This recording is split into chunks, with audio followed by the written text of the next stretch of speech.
Bonsoir. Namasté et bonjour du Seigneur à tout le monde. J'espère que vous allez bien. J'ai des grandes nouvelles pour vous. En fait, j'ai procédé à l'analyse du discours de Catherine Dorion. C'est troublant. C'est troublant, mais je crois que la vérité doit ressortir d'une manière ou d'une autre. Car oui, ce discours a été livré par nul autre qu'une sorcière de sang. Bien entendu, je vous invite d'abord à regarder le vidéo de ce discours satanique, bien entendu en tenant les enfants très loin, vu le caractère maléfique qui peut être contenu dans les paroles du suppôt de Satan en question. Donc voilà, déjà la première phrase du discours d'allocution est très très probante sur le caractère démoniaque de la personne en question. Je vous laisse l'écouter. Madame la Présidente, je commence ma deuxième prise de parole dans cette chambre en espérant que vous n'allez pas me trouver trop extraterrestre dans mes propos. Voilà, ne pas la trouver trop extraterrestre, hein, comme un vampire, une sorcière satanique qui doit demander la permission avant d'entrer dans le lieu qu'elle veut posséder, donc dans le lieu qu'elle veut, où elle veut incarner le mal. Et donc elle demande la permission à tous les gens en assemblée de lui laisser proférer ce discours satanique, permission qu'ils vont lui octroyer, bien évidemment, comme on verra bien dans la suite. Déjà, donc, on s'arrête sur les vêtements de la personne qui fait son allocution. Déjà, on voit la croix des Templiers directement sur son chandail. La croix des Templiers, qui est ce ruban blanc, hein, on croit donc à la pureté, mais il faut absolument pas se laisser berner. Madame Dorion est une sorcière satanique de sang. Elle sait se fondre parmi les masses et ici, elle indique très clairement son allégeance satanique à l'aide d'une croix blanche qu'elle appose sur son vêtement. Bien entendu, il va y avoir tout plein d'autres croix tout partout dans le discours, on va y revenir. Il y a également la présence notoire de la pyramide, l'emblème Illuminati, sur le chandail donc de la sorcière de sang.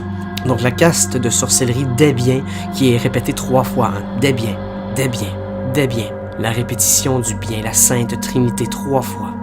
Évidemment, Jésus, Marie, Joseph, donc c'est bien, un symbole de bien, mais on a ici le D, bien le préfixe D, qui signifie le sens opposé à un mot, donc le sens opposé du bien. Le mal, des mal, des mal. Répété 3 fois comme une invocation de la Sainte Trinité. Regardez bien son visage de sorcière satanique. Elle cite donc une phrase dans son discours. Je suis d'un pays où le mot engagé veut dire que tu t'es trouvé une job. Bien entendu, cette phrase représente les enfers. Patrice Desbiens parle des enfers. Le pays des enfers, d'où il vient. Et Madame Dorion nous invite donc dès le début de son discours à aller en enfer. L'invitation est lancée. Maintenant, elle peut proférer ses malédictions et incantations sataniques de sang. À 0 minute 49, elle dit que ça ne fit pas. Et elle fait un signe. Elle fait ce petit signe démoniaque. Le petit signe démoniaque qu'elle fait.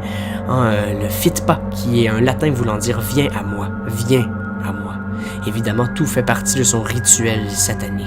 Elle s'adresse à des gens, à une foule, à 1 minute 25, elle va hypnotiser les gens, question de les convertir.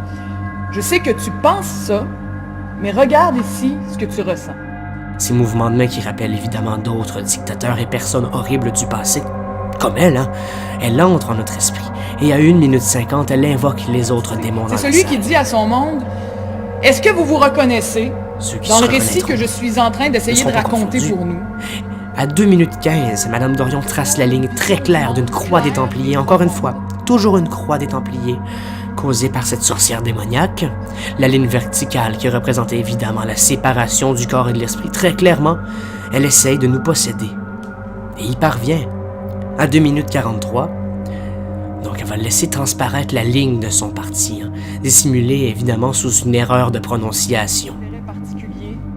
Et de l'acharnement insensé sur les boucs émissaires désignés par l'époque, pour refondre le désir. Évidemment, tout ça était prévu au corps le tour, le KS, qui rappelle le QS, qui est la ligne du parti Québec solidaire, QS. À 4 minutes 35, Dorion va aussi prononcer le mot culture, et lorsqu'elle prononce le mot culture, on entend très clairement, en arrière-plan, un bruit étrange. Non pas d'institution, mais de culture. Il s'agit bien évidemment de la possession d'un des membres de l'Assemblée qu'on entend arriver là, à différents moments pendant le discours. Donc la sorcière de sang livre un message et on entend distinctement les membres de l'Assemblée se faire posséder comme ça. Donc Catherine Dorion citera plus tard dans son discours Pierre Perrault. Évidemment, c'est une déformation de la représentation latine puerpero, qui est la forme masculine du datif singulier, puerperus, qui veut dire accouchement ou enfantement. On assiste donc ici, par la sorcière de sang, à l'enfantement d'une nouvelle forme de mal, Québec solidaire. Voilà. D'ailleurs, si on entre en numérologie, Catherine Dorion ainsi que QS, on obtient 5, le chiffre du mal qui symbolise les 5 pointes du pentagramme démoniaque du démon.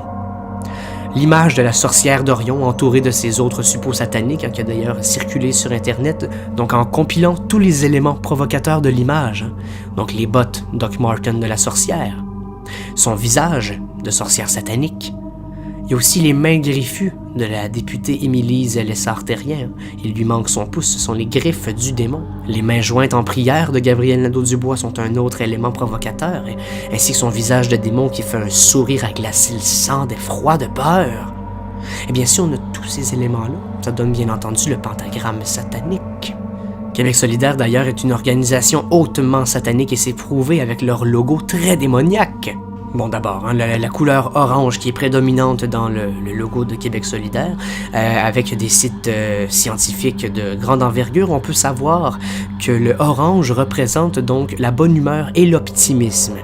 Donc le logo qui représente 2 grosses griffes, très clairement, qui dévorent une silhouette orange. Donc on a 2 grosses griffes qui dévorent l'optimisme, la créativité, dévorées par cette caste de démons. Si c'est pas assez pour vous, Québec solidaire est un anagramme, bien entendu, on pense que c'est Québec solidaire. Si on mélange toutes les lettres, ça nous donne déséquilibra écho. Déséquilibra écho, l'étymologie de écho qui est évidemment oikos, qui signifie la maison. Québec solidaire signifie donc intrinsèquement le déséquilibrement de la maison mère, signe satanique porté par les étendards de Catherine Dorion. Évidemment. Donc oui, Québec solidaire, sous leurs airs d'environnementalistes, qui sont soucieux des causes environnementales, cache donc un lourd secret qui a été d'ailleurs révélé par l'archange Jean-François Lisée au cours de la plus récente campagne électorale. Un des hommes les plus puissants de l'univers syndical, qui est chef de QS. Bon, bien évidemment, ici, l'archange Lisée a vu juste dans le discours satanique de Dorion et de Québec solidaire, ou si on préfère, déséquilibra écho, la maison du déséquilibre. Donc on connaît le visage des apôtres maléfiques, mais on était loin de se douter que derrière cette organisation satanique se cachait l'incarnation du mal en personne. Le démon est le chef de Québec solidaire. À 14 minutes 20, Catherine Dorion va une fois de plus prouver l'allégeance du parti à Satan, en citant Pierre Bourgault, qui est d'ailleurs un autre invocateur des ténèbres, comme en témoigne cette photo où on reconnaît indiscutablement une autre croix des Templiers. Et lui citer Pierre Bourgault, qui disait en l'an 2000 « J'ai compris une chose à travers toutes ces années. Il faut rêver toujours. Il faut surtout rester fidèle à ses rêves de jeunesse. Ce sont les seuls. » Il faut rêver toujours. On fait ici référence au rêve unique de ce parti de démons, comme on l'a dit tout à l'heure, c'est-à-dire le déséquilibrement de la maison mère. Donc faites attention. Québec solidaire est régulé par le mal. Faites attention à ce qui rôde. Les affres de Lucifer sont partout.